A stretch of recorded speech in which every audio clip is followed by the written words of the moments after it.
wabarakatuh. Perkenalkan, nama saya Risalatul Aliyah dengan NIM 2213100048889 dari Program Studi Pendidikan Agama Islam Fakultas Tarbiyah dan Ilmu Keguruan Universitas Islam Nahdlatul Ulama Jepara. Di sini saya akan menyampaikan materi Ulumul Quran tentang nasih mansukh untuk memenuhi tugas mata kuliah Ulumul Quran dengan dosen pengampu Ibu Azah Nurlaila STHI MSI. Sebelumnya, mari kita awali dengan bacaan suratul Fatihah. Ala hadiniyah Al-Fatihah. Langsung saja kita akan masuk pada pembahasan pertama, yaitu tentang pengertian nasakh secara etimologi. Secara etimologi, nasakh merupakan bentuk masdar dan kata kerja nasakha yansahu nashan yang berarti menghapus dalam Al-Quran. Kata nasakh memiliki beberapa pengertian, di antaranya adalah al-izalah, artinya menghapus.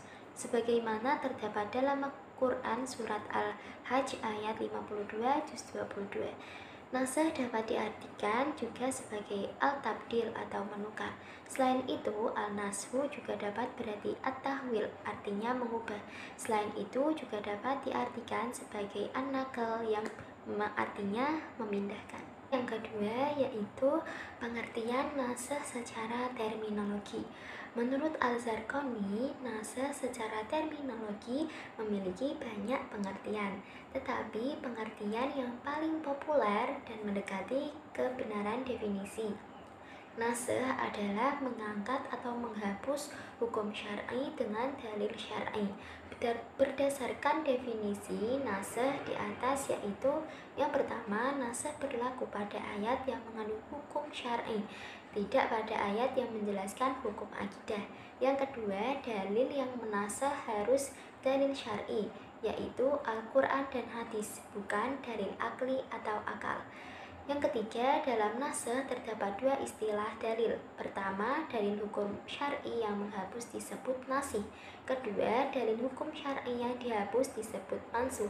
Seperti contoh, bahwasannya perempuan yang ditinggal mati harus beriddah 1 tahun lamanya. Kemudian dinasakh dengan Quran Surat Al-Baqarah ayat 234 juz 2. Selanjutnya yang ketiga yaitu tentang syarat berlakunya nasih mansukh. Adapun syarat berlakunya nasih mansukh sebagaimana dijelaskan oleh Al-Zarqani dalam kitab Manahilu Al-Irfan fi Ulumi Al-Quran adalah sebagai berikut.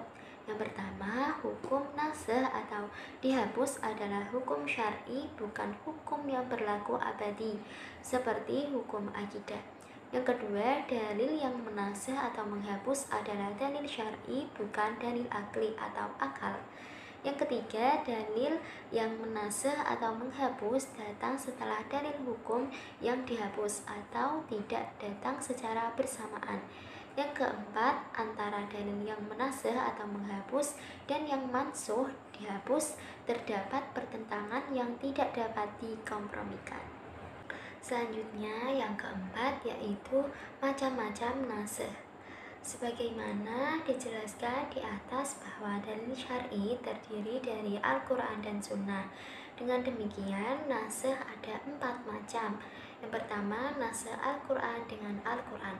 Seperti contoh pada Quran Surat Al-Mujadalah ayat 58 juz 12 yang memerintahkan orang-orang beriman agar memberi sedekah kepada fakir miskin manakala hendak menemui Rasulullah SAW. Hukum perintah memberikan sedekah tersebut dinasakh dengan Quran Surat Al-Mujadalah ayat 58 juz 13. Yang kedua, nasakh Al-Quran dengan Sunnah. Para ulama berbeda pendapat tentang kebolehan nasakh Al-Quran dengan Sunnah. Sebagian ulama mengatakan Al-Quran tidak boleh dinasakh dengan Sunnah sebab mereka menganggap bahwa kedudukan Al-Quran sebagai sumber pokok ajaran agama Islam lebih tinggi dari Sunnah. Sementara kelompok ulama yang lainnya mengatakan bahwa nasakh Al-Quran dengan Sunnah hukumnya boleh. Kelompok kedua ini meyakini bahwa praktek nasakh Al-Quran dengan sunnah terjadi pada Quran Surat Al-Baqarah Juz 2 ayat 180 tentang kewajiban wasiat kepada orang tua dan kerabat. Ayat tersebut dinasakh dengan hadis, sesungguhnya Allah telah memberikan seseorang sesuai dengan haknya dan tidak ada wasilah bagi ahli waris. Hadis riwayat At-Tirmidzi. Selanjutnya yang ketiga yaitu nasakh sunnah dengan Al-Quran. Hukum yang ditetapkan dengan dalil sunnah kemudian dinasakh atau dihapus dengan dalil Al-Quran. Contoh, Nabi Muhammad SAW pernah melakukan sholat dengan menghadap ke Baitul Maqdis selama 16 bulan. Kemudian sunnah ini dinasakh dengan Quran Surat Al-Baqarah Juz 2 ayat 144. Sungguh kami sering melihat mukamu menengadah ke langit, maka sungguh kami akan memalingkan kamu ke kiblat yang kamu sukai. Palingkanlah mukamu ke arah Masjidil Haram. Yang keempat, nasakh sunnah dengan sunnah. Hukum yang ditetapkan dengan sunnah kemudian dinasakh dengan sunnah juga. Contohnya, Nabi Muhammad SAW pernah melarang ziarah kubur. Kemudian, hukum larangan tersebut dinasakh menjadi boleh. Kelima, yaitu tentang bentuk-bentuk nasakh dalam Al-Quran. Dari segi bacaan dan hukumnya, ulama mengklarifikasikan nasakh dalam 3 bentuk. Yang pertama, menghapus bacaan dan hukumnya secara bersamaan. Yang kedua, menghapus hukum saja, sedangkan bacaannya tetap. Yang ketiga, menghapus bacaan, sedangkan hukumnya tetap. Selanjutnya dilihat dari segi hukum syara yang terdapat dalam dalil syar'i. Bentuk nasakh dalam Al-Quran terbagi menjadi 2. Yang pertama, menghapus hukum dengan diganti hukum baru yang lebih ringan. Contohnya, bahwa pada awal mula Islam datang, kebanyakan orang berbuka puasa di bulan Ramadan sampai waktu sholat Isya. Setelah itu mereka diharamkan makan, minum, bersetubuh hingga malam berikutnya. Setelah mereka mengadu kepada Rasulullah SAW, maka turunlah surat Quran Surat Al-Baqarah Juz 2 ayat 187 dan menasakh hukum pertama. Yang kedua, menghapus hukum dengan diganti hukum baru yang sebanding. Contohnya, hukum sholat menghadap ke Baitul Maqdis dihapus atau nasakh dengan Quran Surat Al-Baqarah Juz 2 ayat 144. Sungguh kami sering melihat mukamu menengadah ke langit, maka sungguh kami akan memalingkan kamu ke kiblat yang kamu sukai. Palingkanlah mukamu ke arah Masjidil Haram. Selanjutnya yang ketiga yaitu menghapus atau nasakh hukum dengan diganti hukum baru yang lebih berat. Contohnya, pada awal mula Islam datang, perempuan yang terbukti berzina ditahan dalam rumah hingga menemui ajalnya. Hukuman penahanan ini terdapat dalam Quran Surat An-Nisa Juz 4 ayat 15. Kemudian dinasakh dengan Quran Surat An-Nur Juz 24 ayat 2 tentang hukum pelaku perzinaan. Yang keempat, menghapus hukum tanpa diganti dengan hukum lain. Contoh, menghapus hukum perintah bersedekah manakala hendak menemui Nabi Muhammad SAW. Dalam Quran Surat Al-Mujadalah ayat 58 Juz 12.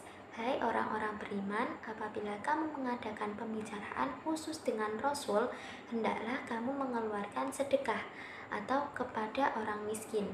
Ayat tersebut dinasakh dengan Quran Surat Al-Mujadalah ayat 58 Juz 13. Selanjutnya yang keenam yaitu cara mengetahui nasih dan mansukh.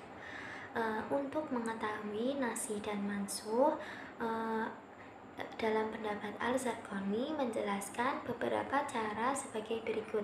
Yang pertama, harus ada keterangan di antara dua dalil yang menunjukkan ketentuan dalil yang datang kemudian. Yang kedua, harus ada ijma ulama yang menentukan mana dalil yang datang lebih dahulu dan dalil yang datang kemudian.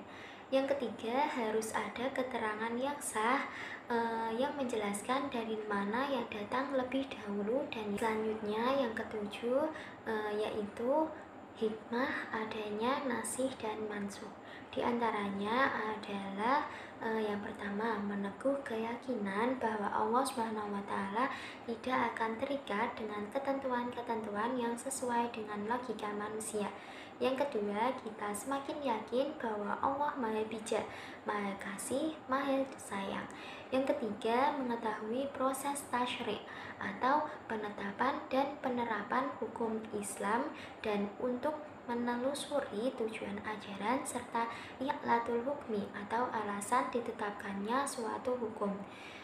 Yang keempat, mengetahui perkembangan tasyri' menuju tingkat sempurna sesuai dengan perkembangan dakwah dan kondisi umat Islam. Yang kelima, cobaan dan ujian bagi seorang mukallaf untuk mengikutinya atau tidak. Yang keenam, menghendaki kebaikan dan kemudahan bagi umat. Marilah kita akhiri pembelajaran kali ini. Semoga dalam penyampaian materi ini bisa membawa manfaat dan keberkahan bagi kita semua. Mari kita tutup dengan bacaan hamdalah. Alhamdulillahirabbil alamin. Sebelumnya saya minta maaf apabila masih ada kesalahan dalam penyampaian kali ini. Wabillahi taufiq wal hidayah. Wassalamualaikum warahmatullahi wabarakatuh.